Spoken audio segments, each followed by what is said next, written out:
¿Cómo están mis estimados amigos? En esta oportunidad vamos a ver qué dice la resolución ministerial número 121 del año 2021 sobre las disposiciones para la prestación del servicio en las instituciones y programas educativos públicos y privados de educación básica de los ámbitos urbanos y rurales en el marco de la emergencia sanitaria, la COVID-19, del año escolar 2021. La norma realmente es muy extenso y contiene muchas cosas muy importantes para el año escolar 2021. Entonces tomaremos en esta oportunidad lo más importante sobre los principios, la primera parte, y las condiciones que necesitan las instituciones educativas para poder atender en forma presencial o semipresencial. Veamos qué nos dice sobre los principios. En los principios nos dice que finalmente el servicio educativo debe adoptar medidas y decisiones que permitan pues que el año escolar 2021 se desarrolle en las mejores condiciones, especialmente fortaleciendo la protección de todos los actores de la comunidad educativa.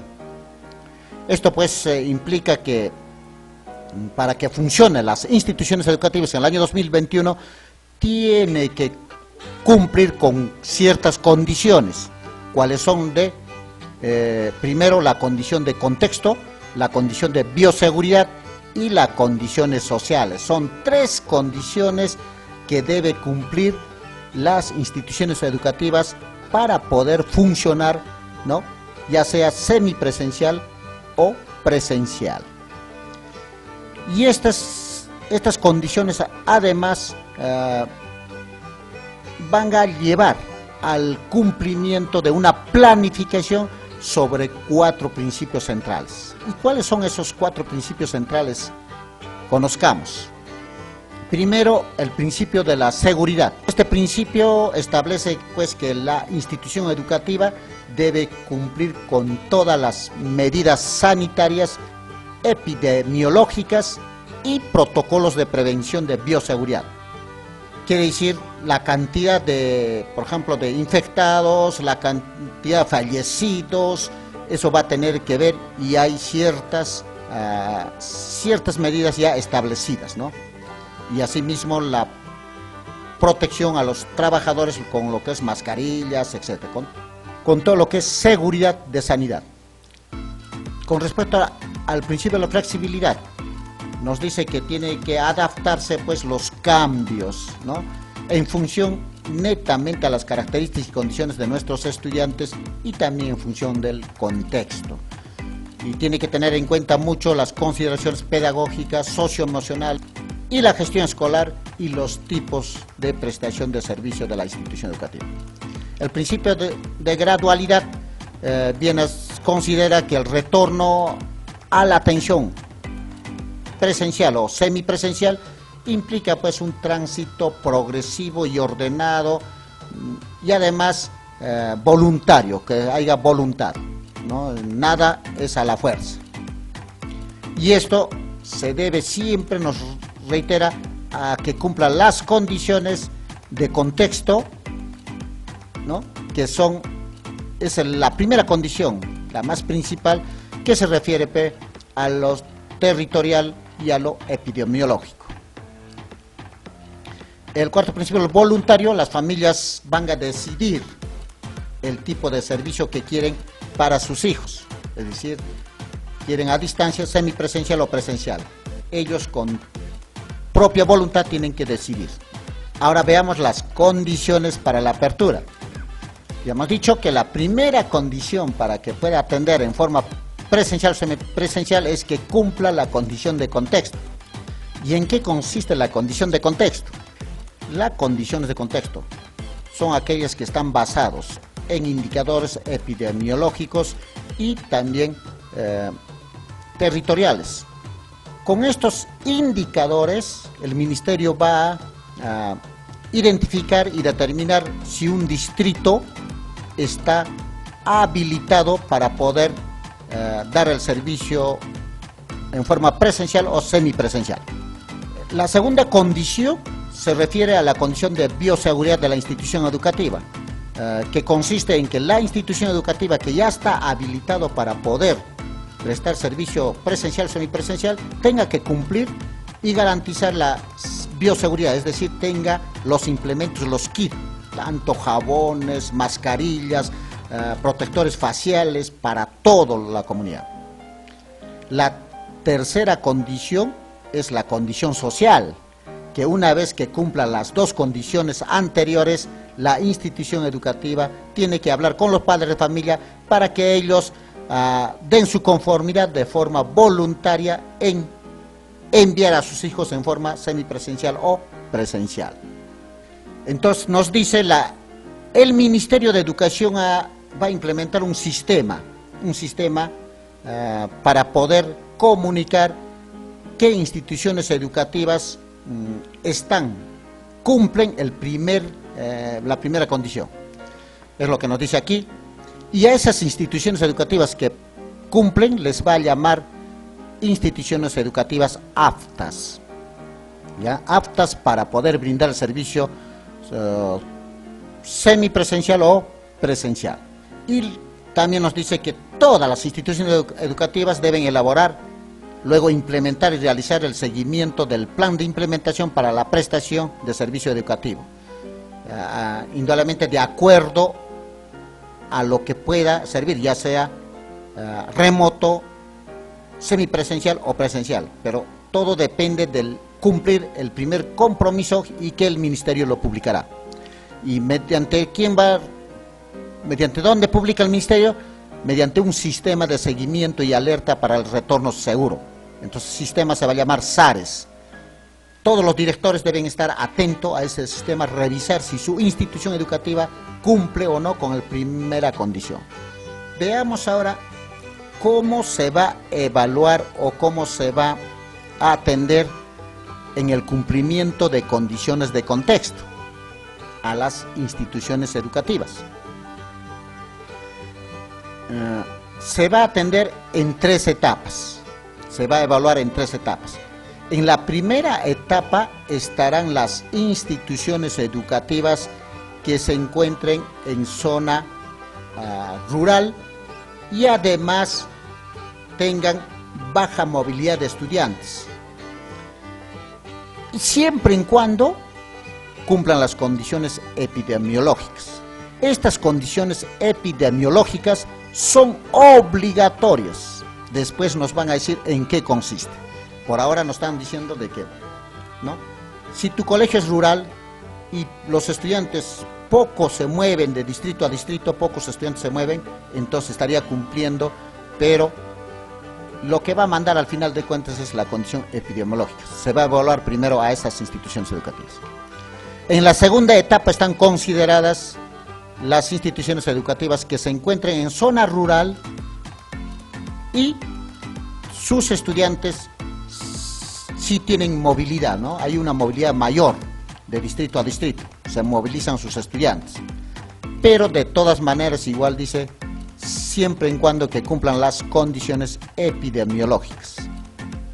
Y en la tercera etapa estarán consideradas las instituciones educativas que se ubiquen en distrito, ¿no? En distritos no rurales, sino que estén considerados como urbanos, en distritos que estén considerados como urbanos, miren, siempre y cuando también que cumplan las condiciones epidemiológicas. Entonces, estas son las etapas con las cuales van a ir dando el pase para atender la atención semipresencial o presencial, ¿no? Entonces, en cualquiera de las etapas estamos viendo que van a ir atendiendo de forma progresiva. La condición es que cumplan las condiciones epidemiológicas, por lo tanto es necesario que conozcamos cuál es esa condición epidemiológica que debe cumplir estas instituciones educativas para poder atender. Entonces aquí nos explican cómo va a cumplir estos colegios las condiciones epidemiológicas. Veamos. Entonces nos dice que la institución educativa se encuentra en un área de ruralidad que sea mayor o igual a 80%, o sea, que sea bien rural, lo primero. Y la condición segunda es que tenga baja movilidad estudiantil, ¿no es cierto? Que los estudiantes que se trasladen de un distrito a otro distrito sea menor de 30%. Entonces estamos hablando de un colegio rural y los estudiantes se mueven muy poco. En esas situaciones de esa institución educativa debe cumplir estas condiciones epidemiológicas. Primero, sobre la tasa de mortalidad en su distrito donde se ubica la institución educativa. Nos dice que en las últimas dos semanas en el distrito, la tasa de mortalidad de COVID-19 debe ser que por cada 100.000 habitantes sea menor que 4. Es decir, que no haya fallecidos, ¿no? O los fallecidos por cada 100.000 habitantes, máximo se puede tolerar hasta 4 fallecidos. Entonces, yo creo que sí, hay muchos lugares anexos donde dentro del distrito de ese anexo no ha habido fallecidos, por lo tanto cumplirían. Entonces ellos pueden atender en forma presencial. ¿Qué más? Aparte de eso, la incidencia de casos de COVID en el distrito, es decir, cuando se hacen las pruebas, cuántos se infectan. Nos dice que en esos distritos, por cada 100.000 habitantes en las 2 últimas semanas, en el distrito sea menor a 20. O sea, cuando hagan pruebas de COVID, aparezca menos de 20 infectados por cada 100.000 habitantes. También es probable, ¿no? En zonas rurales. La otra condición es que la proporción de ocupación de camas hospitalarias en zona COVID en la provincia. Miren, lo que van a ver es, este colegio rural, ¿a qué provincia pertenece? Por decir, a la provincia de Caylloma. En la provincia de Caylloma, las camas hospitalarias para atender COVID debe estar ocupado menos al 80%. Eso quiere decir que 20% de camas UCI debe estar libres para atender casos de COVID. Y eso no se va a cumplir. Creo que la mayor parte de provincias más bien se están quejando que no hay camas UCI. Aquí está ya difícil cumplir con esta condición. Entonces esperemos que sí, haya provincias que tengan camas UCI disponibles 20% para atender de emergencia, que haya camas UCI libres. Aquí tienen que trabajar bastante los alcaldes para poder apoyar e implementar en todo caso camas UCI si quieren que la institución educativa de esa provincia atienda en forma presencial o semipresencial. Sigamos. Y por último, la condición D, la proporción de positividad de pruebas COVID en el distrito. Dice que en las últimas 2 semanas estas pruebas COVID deben resultar con menor de 10% en el distrito, sea menor del 10%, o sea que baje la cantidad de infectados en el distrito. Eso es lo que nos está diciendo. Por lo tanto, implica pues que toda la población de los distritos donde va a funcionar se cuiden, ¿no? De que no se contagien.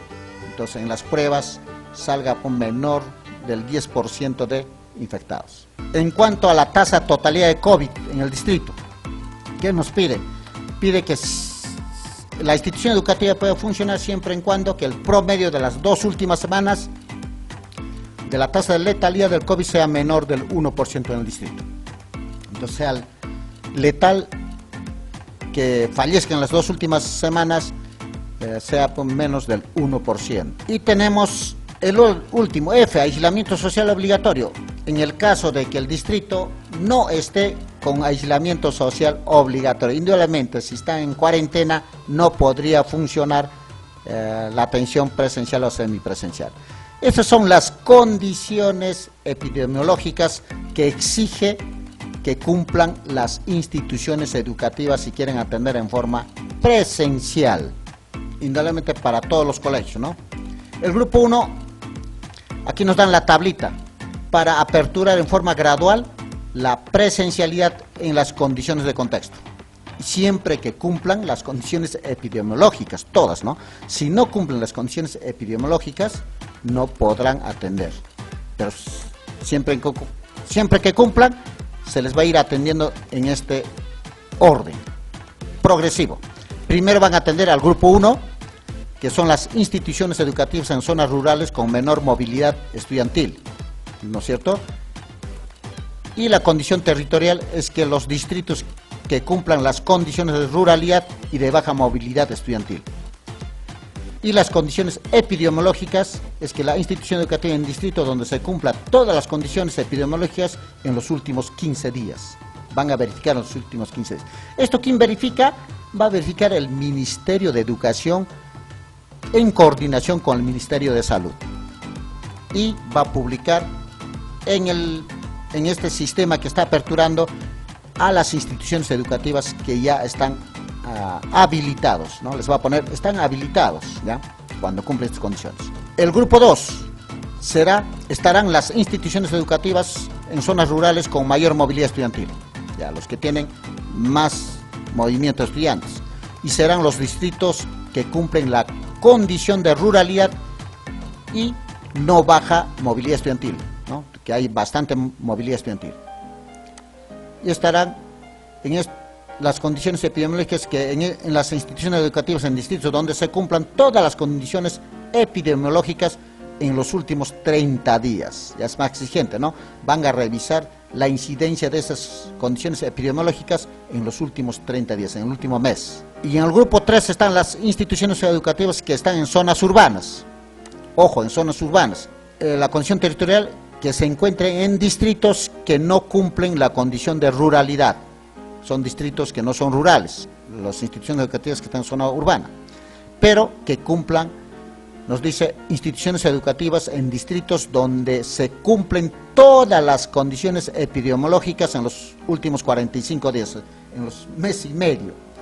Aquí analizando, indudablemente, si vemos las condiciones epidemiológicas, como es, ¿no?, que haya camas UCI libre 20%, seguramente las instituciones educativas que estén en la ciudad no podrían cumplir, porque más bien hay falta camas UCI en todas las ciudades, ¿no? Y además las otras condiciones, ¿no?, de que no haya fallecidos, ¿no? La cantidad de fallecidos es mayor, igual la cantidad de infectados es mayor en las ciudades. Diría, es muy difícil que en una ciudad se cumpla con las condiciones epidemiológicas que están fijando esta norma.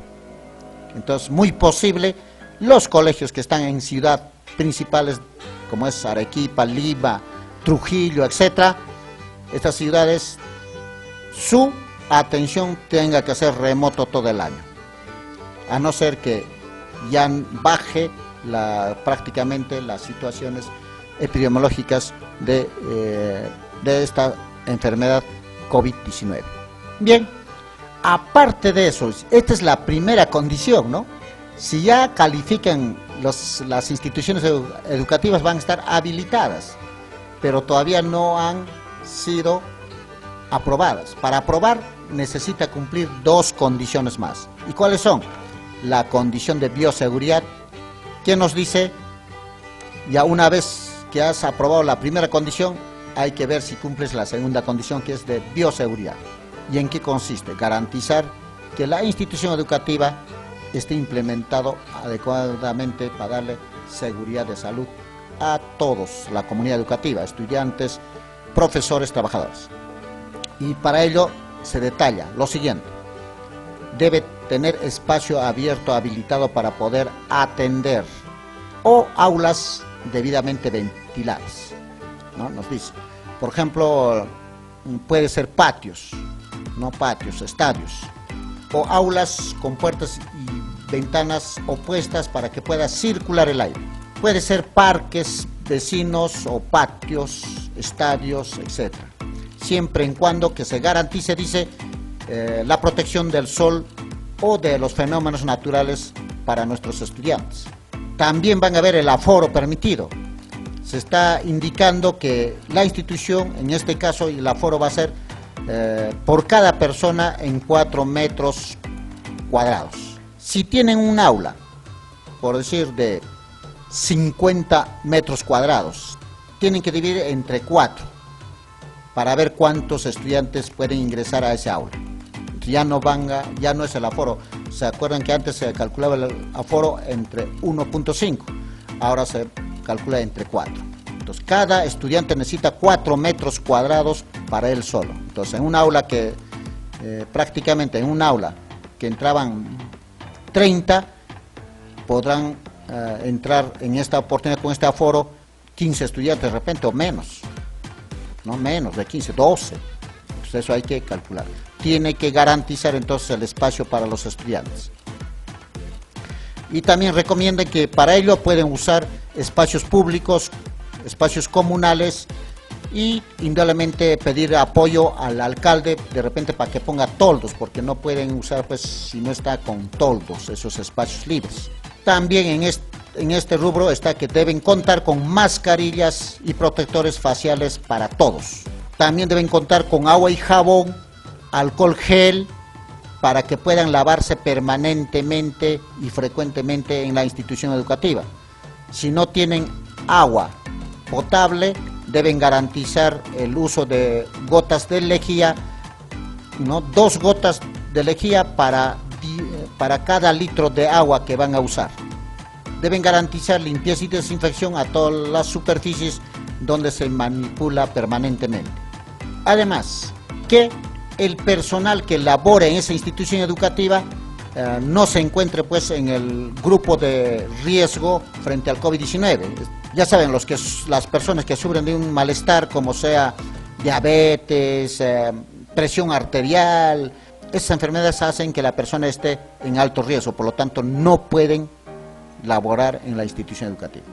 Y bueno, aquí en esta parte dice: el programa de mantenimiento 2021 va a apoyar, ¿no?, para que se implementen los kits necesarios. Y las instituciones educativas privadas más bien tienen que gestionar por su cuenta para cumplir con esta condición. Veamos ahora la tercera condición. Todavía no está aprobada la institución educativa, solo está habilitada. Necesita ser aprobado para pasar a la condición de ser apta. Y es la tercera condición, condición social. La condición social es que los padres de familia de forma voluntaria acepten o aprueben la atención presencial o semipresencial, ¿no? En el caso de las instituciones educativas que están en comunidades campesinas, andinas o amazónicas, se necesita también la aprobación voluntaria de las autoridades comunales, ¿ya?, del presidente de la comunidad, de esas organizaciones sociales. Por lo tanto, el director tiene que concientizar y llegar a acuerdos y convencer de que sí cumplen con todas las condiciones anteriores y que pueden trabajar en forma presencial o semipresencial y tener el documento de aceptación, o sea, es bajo acta todo, ¿no? Todo es bajo acta. Muy bien, mis queridos amigos, hasta aquí me parece la parte principal para saber cuáles son las condiciones que debemos cumplir para poder atender en el presente año 2021 de forma presencial o semipresencial. Y de acuerdo a este análisis, reitero, todos los colegios que están en ciudad, lo probable es que atendamos siempre todo el año en forma remoto, a no ser que cambien las condiciones, lo dudo. Entonces, estas condiciones son bien estrictas y lo que se tiene que hacer es que baje la tasa de infectados, que baje la tasa de mortalidad y que haya camas UCI disponibles, ¿no?, que bajen las personas graves por COVID para poder atender en forma presencial en las ciudades todas las instituciones educativas. En el próximo video estaremos viendo cómo va a atender el servicio educativo a distancia y los cambios que hay en el presente año, como son, ¿no?, la atención de estudiantes que están en el grupo de consolidación y otros en grupo de continuidad, las condiciones, cómo se hacen. Y también habrá estudiantes a partir de agosto en condición de reforzamiento. Entonces, mis queridos amigos, no se olviden suscribirse al canal para que les notifiquen el siguiente video que se tratará respecto a esta parte que es muy importante también para nosotros los docentes. Hasta la próxima vez, mis queridos amigos.